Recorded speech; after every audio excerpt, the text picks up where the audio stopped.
వాడు ఏం చేశాడు తెలుసా, వాడు కింద పడేసి పేక పర్రా కోసేసాడండి. తలకాయ వేరు చేసి ఒక చేత్తో పట్టుకుని ఒక చేత్తో కత్తి పట్టుకుని వెళ్ళిపోతున్నాడు. జనాలు వాడి దగ్గరికి ఒకడు కూడా రావటం లేదు. వాడి దగ్గరికి వీడెళ్తే ఇంకో తల వీడి చేతిలో ఉంటదన్న భయం. అటువంటి సమాజంలో కదా మనం ఉన్నాం.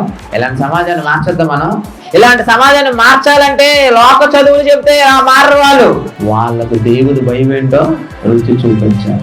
దేవుని భయాన్ని పరిచయం చేయాలి మనం. ఈ రోజు మంచి సమాజం ఏర్పడాలంటే అసలు సిసలైన వాక్య ప్రకారమైన భక్తి ఉన్నప్పుడే మనుషులు మంచి వాళ్ళు అవుతారు.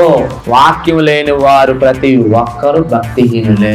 ఎంత ఆస్తున్నా, ఎంత అందం ఉన్నా, ఎంత చదువు ఉన్నా హృదయంలో కనుక ఆ మనుషుల వాక్యం లేకపోతే వారు భక్తిహీనులే.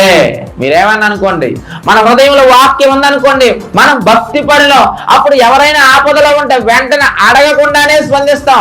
ఏ స్వార్థం లేకుండా స్పందిస్తాం.